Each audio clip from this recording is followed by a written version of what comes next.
Kebelakangan ini, terdapat beberapa varian-varian COVID-19 yang telah muncul di seluruh dunia. Jadi, dalam video kali ini, kita akan melihat kenapa ini semua terjadi dan apa kesannya terhadap pandemik COVID-19.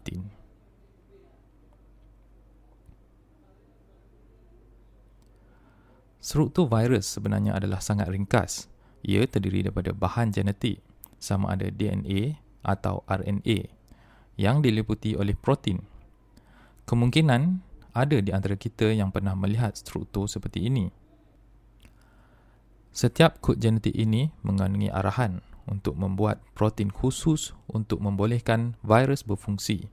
Kebiasaannya, virus hidup hanya dengan satu tujuan, iaitu memperbanyakkan keturunannya. Dalam erti kata lain, membiak. Namun, oleh kerana virus sangat ringkas, ia tidak boleh berbuat demikian secara sendiri. Jadi, ia akan menggunakan host atau lebih dikenali sebagai perumah.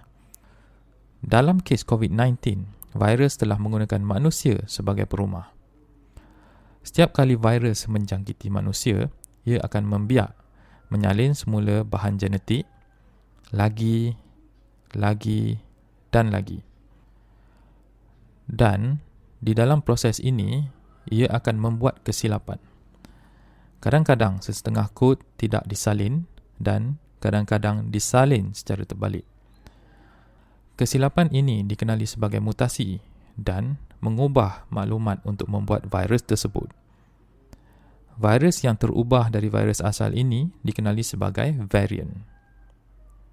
Oleh kerana virus sentiasa membiak, ia adalah perkara biasa untuk mereka bermutasi.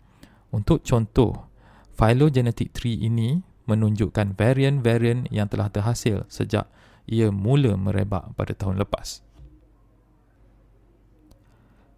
Kebanyakan daripada kesilapan ini akan membuatkan virus semakin lemah dan tidak mendapat perhatian kerana ia tidak berbahaya daripada virus yang sebelumnya.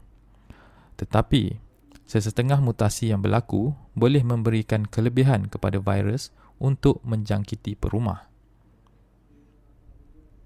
Virus corona mempunyai spike protein yang digunakan untuk melekat pada sel manusia. Pada asalnya, struktur ini tidak sempurna. Jadi, ada kemungkinan ia tidak akan dapat melepasi sistem imun semula jadi badan manusia. Tetapi, sesetengah mutasi memungkinkan virus ini mempunyai spike protein yang pelbagai dan membolehkannya lebih mudah untuk melekat pada sel. Ini membolehkannya lebih mudah menjangkiti perumah. Mutasi sebenarnya adalah kesilapan yang berlaku secara rawak, di mana jika lebih lama virus hidup dan membiak, lebih banyak mutasi yang mungkin berlaku dan lebih tinggi kemungkinan varian-varian yang lebih bahaya muncul. Ini adalah senarai varian dan ia dikenali sebagai variant of concern. Semua varian ini mempunyai mutasi pada spike protein. Sesetengah dari kita yang telah menerima vaksin adalah bernasib baik kerana vaksin yang kita terima adalah lebih kuat dari sistem imun semula jadi badan kita. Varian Delta adalah varian yang telah mula dikesan di Malaysia dan dikatakan mampu melawan vaksin yang diterima sebelum ini. Kebanyakan pakar berpendapat bahawa kemungkinan muncul varian yang akan dapat menembusi vaksin sepenuhnya adalah sangat tipis. Tetapi, ia tidak bermakna ini tidak mungkin terjadi. Selagi virus COVID-19 masih aktif menjangkiti manusia, ia akan terus menyalin kod genetiknya dan akan terus bermutasi. Jadi, jika kita mahu menghentikan kemunculan varian-varian baru, kita perlu menghentikan jangkitan virus ini.